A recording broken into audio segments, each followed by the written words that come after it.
Hi Sewing Bees, I'm Sookie and welcome to the Beehive. In today's video, I'm going to be sharing with you the best practices on how to embroider on a baby bib. We're talking about the needles and the threads and my suggested hooping method. So grab your machine and let's get stitching. So first we'll talk about the needles, and for this particular bib, because of its being a little thicker, I am using a top stitch 80-12. The eye of the needle is a little longer, more slender, and I feel like the thread just is going to go through for the lettering that we're going to be adding. So that's why I'm using the top stitch for the embroidery. And then as far as thread, in the bobbin, I'm going to be using a 60 weight bobbin thread. This is just a pre-wound because it happens to work with the machine I'm using. And then in the top, we're going to be using a 40 weight embroidery thread. This one is Metler Poly Sheen. And then as far as stabilizers, you're going to need two. You'll need something for your backing and for the top. And for this one, we're using a lightweight tearaway stabilizer. If you feel like it's not enough, you could always double it up. I can definitely recommend a couple others. In my stash, I usually have lightweight and medium weight stabilizers. So like I said, I will probably just use one layer because the bib itself is already a little bit thicker. And then just to help keep the embroidery nice and smooth and flat, because it is a knit and it does have like I said, it's just a little thicker, I'm going to be using a wash away over the top. This will just help the stitches lay nice and flat while we're stitching. If you want to learn more about stabilizers for machine embroidery, you should absolutely get a copy of my pocket guide to stabilizers. It is basically 56 pages packed with all kinds of helpful tips and tricks on doing pretty much everything. And it covers gobs of different stabilizers. And we even call out different brands in here, but I also keep it really generic. So check that out. Okay, so now let's go ahead and hoop that tearaway stabilizer. But before we do that, I just wanted to point out that on your embroidery hoop, most hoops have some type of a marking to indicate the correct positioning for your inside hoop and your outside hoop. In the case of mine, you can see that there are just two little arrows that are kissing. So that just lets you know that you have the hoop in the right direction. So let's go ahead and hoop our stabilizer.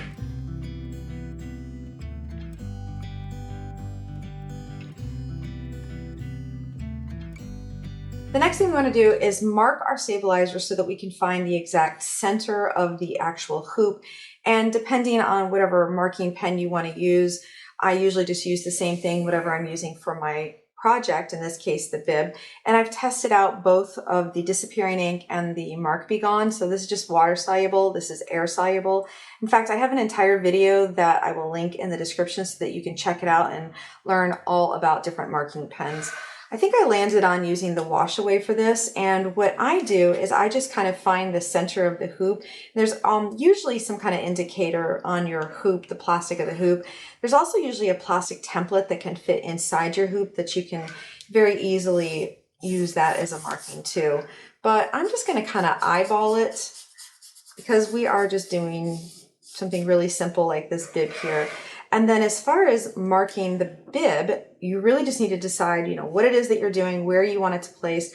I'm just simply putting the word baby right on the bib. So I'm just going to kind of find the center from the bottom corner, this like little point here, and just the center of the top where the neck opening is. So I'm just doing that by folding it in half and then just marking it.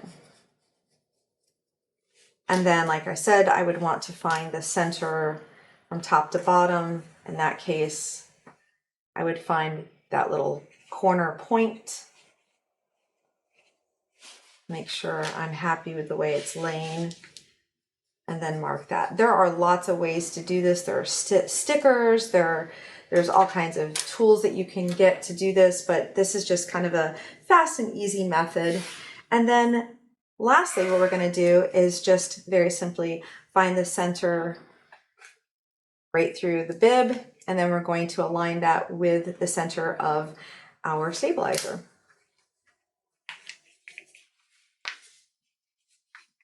Kind of see my mark right there. I just place it down. And if you want to use an adhesive, that's fine. There's spray adhesives, there's tape, there's glue, but Sometimes I don't want to do that, especially with baby items. I don't want to give the gift to somebody if there's going to be like an adhesive residue left over. So what I like to use instead are sew tights. I'm not sure if you've ever seen these or even know what they are. I have several videos on explaining what exactly they are, but essentially they are these two-piece magnets, and you can see right here where it actually will say sew tights on them. And the brand Sew Tights has lots of different colors and sizes and actually strengths of magnets as well. And on one side is a piece of metal, and on the other side is going to be the actual magnets, and they just snap together real nice. Now, the yellow ones are a little bit kind of not as strong of a magnet. They're kind of like the lights. You can see right here it says Sew Tight Light. And on the other side, we only have two smaller magnets. And I like those a lot for projects like this. And then the last one are these little dots. These are really nice too for machine embroidery. And it's got the same concept, except it's the entire back of the Sew Tight is a magnet. And then you've got a round little piece of metal in the back. So it's really up to you which ones you like. I have to say, I think today I'm going to use the little circles because I want to try and get them to hold down. So what we're doing is we're taking the flat metal piece and we're going to place it just on the table. We're going to lay, you can kind of see where it's lined up. I can feel it underneath. You can feel it kind of lining up there. We'll just reposition our bib. I think that's good. And yeah, so all we did was lay the piece of metal, the backing, down on the table. And then we lay the hoop over top of where we want it to clamp down on. And we'll just clamp it right there, especially if you were going to be embroidering closer. These are really nice. And then we'll just do it back up here in this corner. Okay, so now I think I'm going to add two more. I'm going to add these are the original Sew Tights. I like these a lot. I'm going to add that so that it is holding the little ruffle down. Yeah, I love that. Look how awesome that is. And like I said, this is going to be a no adhesive way of holding your project inside your embroidery hoop. And then lastly, we're just going to take that clear wash away stabilizer, and all we're going to do is lay it over top of the project. And you'll see that I have like a larger piece. The embroidery is only going to be this little area here. However, we just want to make sure that everything's laying nice and flat. So what I'm going to do is I'm just going to lay the clear wash away over top. I'm going to remove one at a time the Sew Tight front. I'm just going to make sure, reposition it, make sure it's going back. Okay, and I can hear that it's clamped down, but I'm just going to kind of reposition it with my fingers to make sure.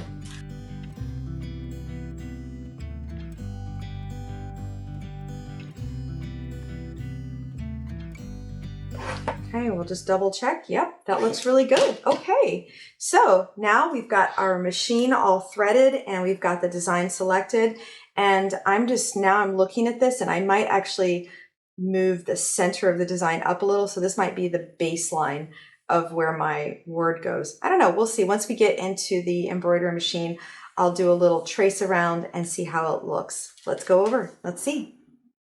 All right, we're going to go ahead and slide our hoop into the machine. And I have to kind of warn you that because the throat plate is metal, and of course we're working with magnets here, it's going to want to kind of hold on to it. Just push through, and I hate to say ignore it, but just kind of ignore it. Because once it gets going, it's going to be just fine. You do want to make sure that everything is still in position though. You can kind of feel it.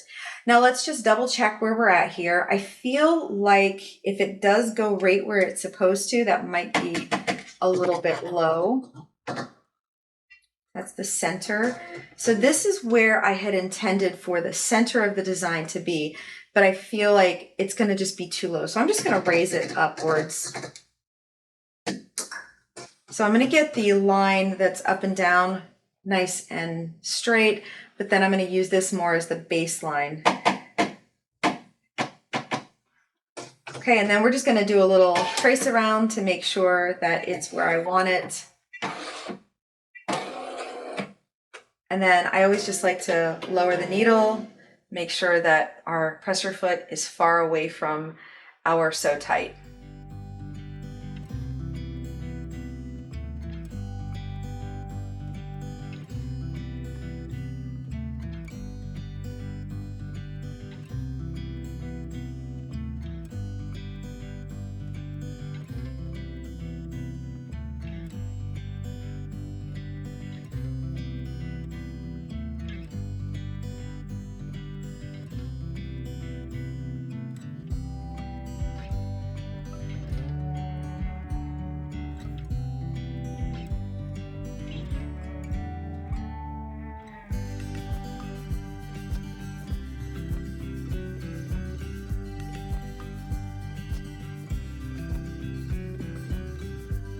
All right, and now we'll just remove the hoop from the machine. Make sure, yep, look, all of our sew tight backs are still in place. And I gotta say, I don't think I could have planned for that to look any closer. I mean, I was originally gonna want the words down here, but I really like how I changed my direction and put it up higher. And now it almost looks like it's practically laying on that line. I think the placement's gonna be good. Let's go take this out of the hoop. All right, so now the first thing I would do is if there's any jump threads, I always like to clip my jump threads while the material is still in the hoop. And it's just, I find like it's a little easier to do that. Let me just show you, these are my easy hook and snips. I love these little guys because of this little hook right here. You're able to just grab hold of a jump thread and clip it down. So that's what I love about these little guys. And kind of got lucky. This one only had the one jump thread. So now let's go ahead and remove all of the sew tights.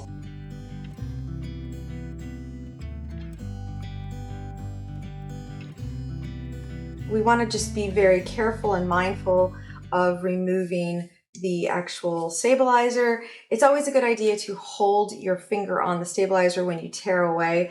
Now this is the wash away, and obviously there's gonna be a lot of waste here. So I would remove this and then I would save this like side pieces. We just wanted to make sure that we were covering up all the ruffle, but we're just gonna kind of give it a little tug, hold our stitches while we're tearing it away. And then any of the little pieces that are inside this area here, just kind of come in with these little precision angled tweezers. These are also a part of the Sookie Sews line. They're just fantastic little tweezers that kind of help you get rid of any little extra pieces. Okay, and then the last thing is to remove the back stabilizer. And since there's no adhesive, it's really easy. We just want to make sure that we, again, are protecting our stitches. So you can either take the angled tweezers or your fingernail and just kind of poke in, perforating the stitches from the stabilizer. This is a lightweight tearaway, so it's pretty easy. And then there we go. We're just going to clip the little back threads as well.